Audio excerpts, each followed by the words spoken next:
Okay, ഇപ്പം ഫിസിയോളജിയിലെ important ആയിട്ട് ഹെമറ്റോളജിയിലെ ഒരു ഷോർട്ട് നോട്ട്, ഷോർട്ട് എസ്സേ ആയിട്ട് ചോദിക്കാൻ പറ്റുന്ന ഫ്രീക്വൻ്റ് ആയിട്ട് ചോദിക്കുന്ന ഒരു ടോപ്പിക്കാണ് ബ്ലഡ് ട്രാൻസ്ഫ്യൂഷൻ. മെയിൻലി ബ്ലഡ് ട്രാൻസ്ഫ്യൂഷൻ്റെ ഇൻഡിക്കേഷനും അല്ലെങ്കിൽ ഹസാർഡ്സ് ആണ് നമ്മൾ ഇൻഡിക്കേഷൻസും ഹസാർഡ്സും ആണ് മെയിൻലി ചോദിക്കുന്നത്. അപ്പം ട്രാൻസ്ഫ്യൂഷൻ ഓഫ് ഹോൾ ബ്ലഡ് അല്ലെങ്കിൽ കമ്പണൻ്റ് ഓഫ് ബ്ലഡ് ആണ് മെയിൻലി ബ്ലഡ് ട്രാൻസ്ഫ്യൂഷൻ എന്ന് പറയുമ്പോൾ നമ്മുടെ മെഡിക്കൽ പ്രാക്ടീസിൽ കോമൺ ആയിട്ടുള്ളതാണ്.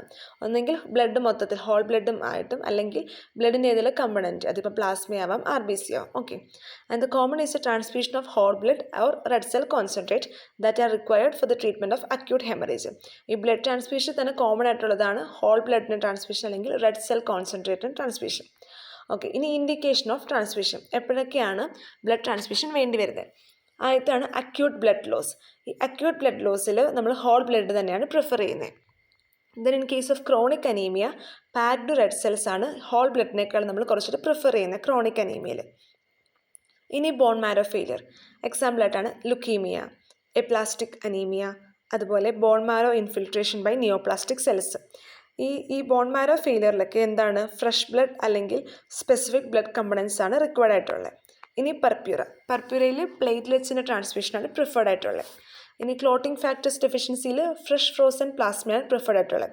ഹീമോഫീലിയയിൽ ക്രയോ പ്രിസിപ്പിറ്റാണ് നമ്മൾ കൊടുക്കുന്നത്, കാരണം ഹീമോഫീലിയ ഫാക്ടർ 8ൻ്റെ ഡെഫിഷ്യൻസി ആണല്ലോ. അപ്പം ഈ cryoprecipitate that is rich in factor 8 and fibrinogen, അതാണ് നമ്മൾ ഹീമോഫീലിയയിൽ കൊടുക്കുന്നത്.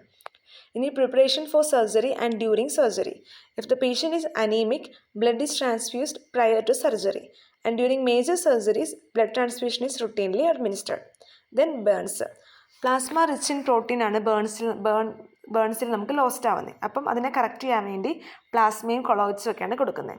അപ്പം മെയിൻലി ഈ 7 കേസിലായിട്ടാണ് ബ്ലഡ് ട്രാൻസ്ഫ്യൂഷൻ ഇൻഡിക്കേറ്റ് ചെയ്തിട്ടുള്ളത്. Okay, acute blood loss, chronic anaemia, bone marrow failure, purpura, clotting factor deficiency, preparation for surgery and during surgery, and burns. Okay, then suitable transfusion should always include. ഒരു suitable ആയിട്ടുള്ള blood transfusion ആണെങ്കിൽ അത് എന്തൊക്കെ ഫാക്ടേഴ്സാണ് include ആയിട്ടുള്ളത്? First of all selection of appropriate donor, പിന്നെ ABO and RS typing, cross matching, and last antibody screening of the patient. അതെന്തിനു വേണ്ടിയാണ് നമ്മുടെ പേഷ്യൻറ്റിൻ്റെ ആൻറ്റിബോഡി സ്ക്രീൻ ചെയ്യുന്നത്? To detect the presence of clinically significant antibodies. അപ്പോൾ ഈ 4 കാര്യങ്ങളാണ് mainly suitable ട്രാൻസ്ഫ്യൂഷന് വേണ്ടത്. ഇനി ഒരു ഇമ്പോർട്ടൻ്റ് ആയിട്ടുള്ള വെയിറ്റേജ് ഉള്ള ടോപ്പിക്കാണ് hazards of blood transfusion. Blood transfusion even in ideal condition carries risk of adverse reaction. Mostly transfusion reaction occur due to human error. First of all, due to mismatched transfusion. ഈ mismatched ട്രാൻസ്ഫ്യൂഷൻ്റെ complication എന്തൊക്കെയാണ്? അതാണ് febrile reaction, ഷിവറിങ്ങും ഫീവറൊക്കെ വരും. പിന്നെ haemoglobinaemia, haemoglobinuria, haemolytic jaundice, acute renal failure. Okay, അപ്പോൾ ഇതൊക്കെയാണ് മിസ്മാച്ച്ഡ് ട്രാൻസ്ഫ്യൂഷൻ്റെ കോംപ്ലിക്കേഷൻ. ഈ മിസ്മാച്ച്ഡ് ട്രാൻസ്ഫ്യൂഷൻ നമ്മുടെ ഒരു ബ്ലഡ് ട്രാൻസ്ഫ്യൂഷൻ ഒരു ഹസാർഡാണ്. ഇനി നമ്മൾ പറഞ്ഞു അക്യൂട്ട് റീനൽ ഫെയിലിയർ ഒരു കോംപ്ലിക്കേഷൻ ആണല്ലോ. ഈ അക്യൂട്ട് റീനൽ ഫെയിലിയർ എന്തുകൊണ്ട് ഉണ്ടാവുന്നത്? Release of toxic substance from the lysed red cell cause renal vasoconstriction. Lysed ആയിട്ടുള്ള RBCന്ന് ടോക്സിക് സബ്സ്റ്റൻസ് റിലീസ് ആവും, അത് വാസോ കൺസ്ട്രക്ഷൻ ഉണ്ടാക്കാൻ ചാൻസ് ഉണ്ട്. അതുപോലെ സർക്കുലേറ്ററി ഷോക്കും. ഈ 2 റീസൺ കൊണ്ടാണ് റീനൽ ഫെയിലിയർ ഉണ്ടാവുന്നത്. Then next hazard due to faulty technique of giving blood, that is wrong method of transfusion, and following complication can occur: air embolism and thrombophlebitis. Then due to massive transfusion, ഒരു given amount of ബ്ലഡിനേക്കാൾ നമ്മൾ കൂടുതൽ transfuse ചെയ്യുവാണെങ്കിൽ circulatory overload ഉണ്ടാവാൻ chance ഉണ്ട്. പിന്നെ febrile reaction നമ്മൾ പറഞ്ഞല്ലോ, ഫീവറും ഷിവറിങ്ങും ഒക്കെ. പിന്നെ അലർജിക് റിയാക്ഷൻ, പിന്നെ transmission of diseases like hepatitis, malaria, AIDS, syphilis.